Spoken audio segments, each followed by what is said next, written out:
Hi there guys, my name is John from ActiveGR.com, and in this video I'm going to take you through my top tips for using the Garmin Fenix 5X. Now this video will talk you through how to improve the battery life, how to improve the maps, and how to set up the device before you go out for runs or cycling. So if you check out these top tips, they'll hopefully be useful for people that have just bought the device, someone that's had it for a long time, or someone that's pretty experienced that may have not already thought of something. So before we get started, if you want to check out the description below, there's links if you've not already bought a Garmin Fenix 5X or a Fenix 5, and also links to the quick fit bands that are on offer at the moment at the retailers with up-to-date live pricing, so check those out. And also subscribe to my channels, it's really appreciated. And finally, check out my other social platforms at ActiveGR Official and my website ActiveGR.com. So thanks very much, let's get straight into the video.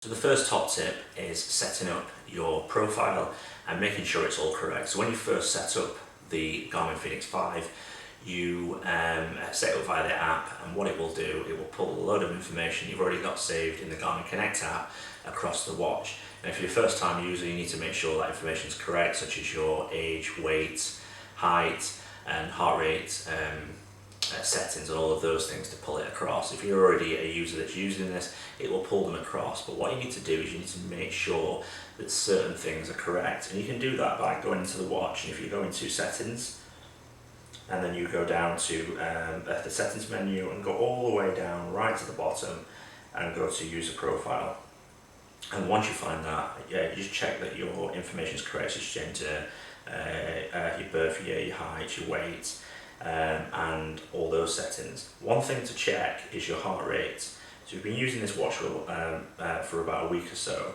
you'll get information such as your max heart rate, but that should already be set if you've already calculated your max heart rate already. But one of the things to watch out for is your resting heart rate. Make sure there is a resting heart rate figure in there. If there's not, you already know what your resting heart rate, put in there.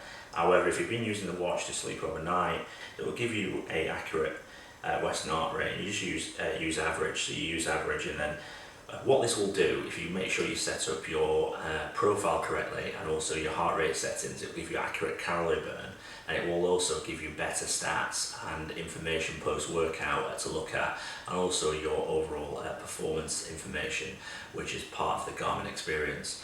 So make sure that you set up your profile correctly. Next up is the apps and widgets. So the Garmin Fenix 5 comes with a number of apps, and these are your activities that you perform during exercise or certain activities.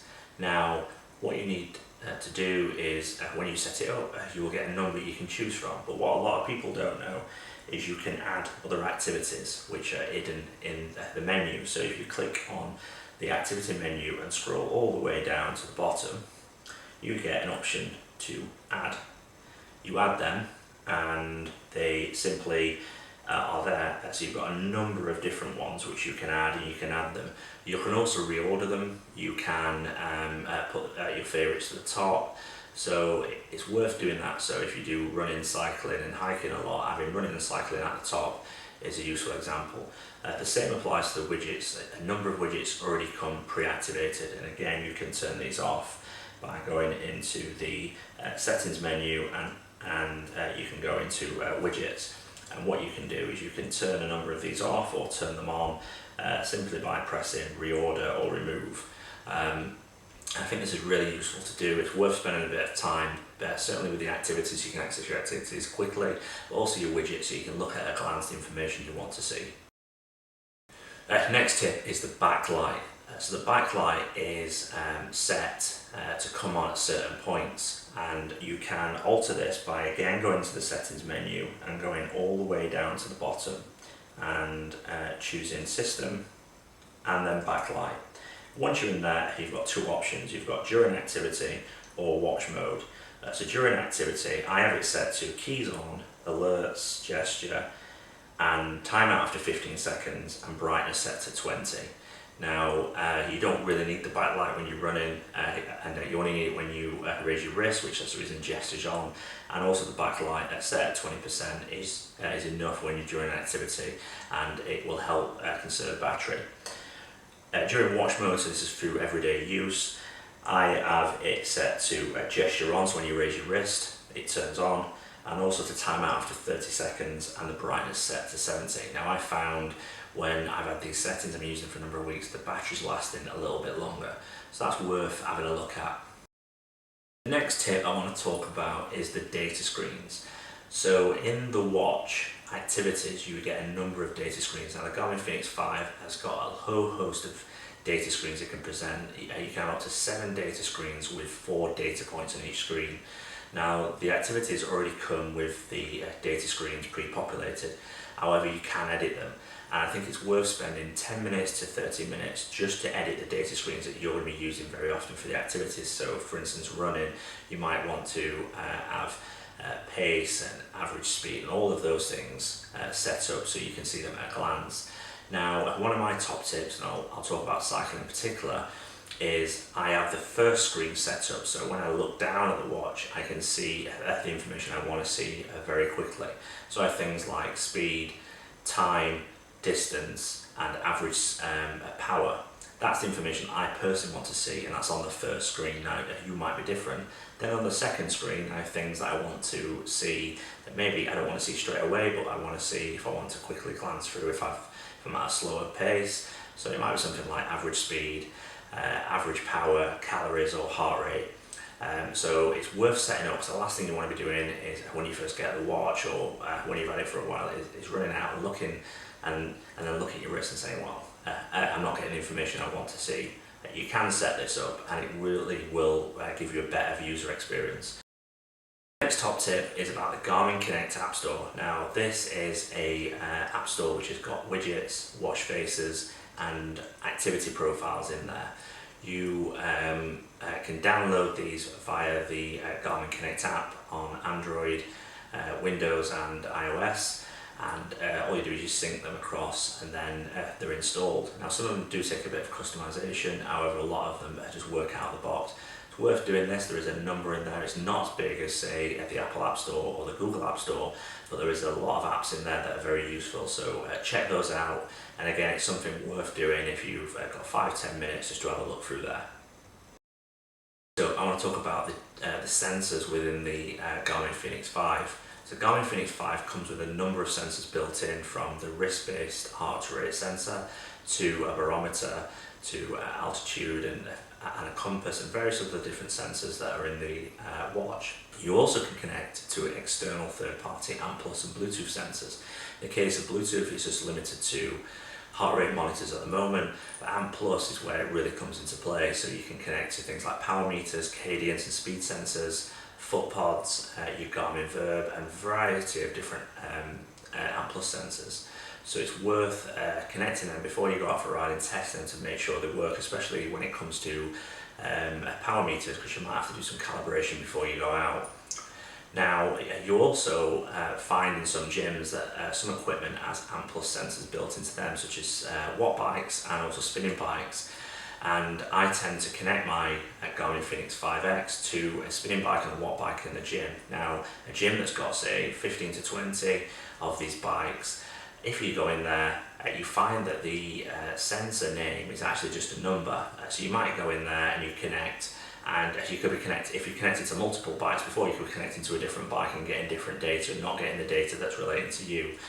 So a top tip of mine is when you connect your watch to a sensor for the first time, rename it so you recognize that sensor. So if it's a gym bike and if it's got a number on it, just rename it to watt bike 1, for instance, and then it's easy identifiable. So when you jump on the bike, you can just use the bike and not have to worry that it's someone else's data being recorded on the watch. It only takes a couple of minutes, but this is worth doing. Next up, I want to talk about GPS and GLONASS. Now, I'm not going to talk about the accuracy, as lots of people are already talking about that, and I've already got a video which is coming above now on the screen if you want to check that out. But what I want to talk about is you can enable GPS and GLONASS for activities, so it gives you better tracking. I found if you enable both of these, the tracking is vastly improved. Now you do have to enable, and this is my top tip, the GLONASS and GPS for each activity profile. So if you've got running and cycling loaded on your watch, you need to go into the settings to load GPS and GLONASS for each activity. There's no global setting. I think this is useful because if you're going on a hike and you want to set it halter track, then it doesn't override that. So you can set it so running and cycling is set to GPS and GLONASS, but hiking might be halter track. And you can do that by going into the settings menu, and you go into settings and activities and apps, and then you just check out, and you go in there and you simply just go down to GPS and you change that. Really easy to do, but just a point, you do need to change it for each activity profile that's GPS enabled in order to get both of them to work. My next top tip is moving on to those maps. So the Garmin Fenix 5 comes with maps pre-installed, and in the UK and Europe they don't have contours, but in the US they do, so I think there's a key difference there. Now there's a link coming above to show you how to install third-party maps, which I'm just going to quickly talk about now. You can install third-party maps, which will improve the accuracy and will improve the data you see on the map, and it'll also give you elevation contours. I think it's worth doing. I think it's worth spending a bit of time. You can buy them from Garmin, which starts at about 50 quid, or you can get them from third-party sources, which are often free. So it's worth looking around, installing the maps, taking the time, and it's relatively easy to do. And again, there's a video coming above the screen now which will show you how to do that. Next thing I want to talk about is the watch faces. So the watch faces that come with the Garmin Fenix 5 are really good, and they're really useful. However, you can download a number of different watch faces from the Garmin Connect app store, and there is again a link in the description below that takes you to some of those, but there's also a link coming above which takes you to a video where I do a review of a number of different watch faces. Now this is a top tip to save battery. Try and find a watch face that doesn't have much animation, so it doesn't have a seconds hand constantly going around, or it doesn't have any animated activity on the screen. If it does, you'll find that your battery does drain a little bit quicker than a watch face that has no animation and that's got a static screen that only changes when the data changes. So I recommend installing a watch face that hasn't got much animation. That way you do save a little bit of battery life. Another top tip of mine is to always regularly check for updates. Now, it does have an auto update feature which updates the firmware. However, one thing that doesn't do, it doesn't update the maps. So if there is a map update, you only can do that through the Garmin Express app, which is only available for a Mac or a PC. So what I tend to do is plug my watch in once a week. It will connect to Garmin Express, and it will connect to the Garmin servers, and it will check whether the watch is up to date and the maps are up to date. I often find the maps updated pretty regularly, and sometimes the software is also updated when it's already got auto update on, so it's worth checking at least once a week to be able to get the latest updates of the maps and also the firmware. The thing I want to talk about, and the last tip I want to give you, is the watch has got the ability to be able to create training plans. Now these can only be created in the Garmin Connect web app, which is available via web browser, but there's a video coming above now that shows you how to create them and how to use them. Now this is a really powerful watch. It's a very good fitness watch, and I think you need to be considering, if you're buying one of these, that you need to be using the training plans in order to improve your fitness and training performance. So it's worth checking out the training plans, and also the training plans that you can make yourself and download. It's very easy to do. All you do is you create the training plan, and then you send it to your watch, and then you carry out the training plan. It's very simple, very easy, but check out the video that's already on my channel, and it will show you how to do it. So thanks very much. That's the end of the top tips for the Garmin Fenix 5X. Hopefully you've enjoyed this video, and if you have, please give me a thumbs up, and also if you've got a tip yourself or something that you found that's really useful, leave it in the comment below, and also finally subscribe to my channel. Thanks very much for watching, and I'll speak to you all soon.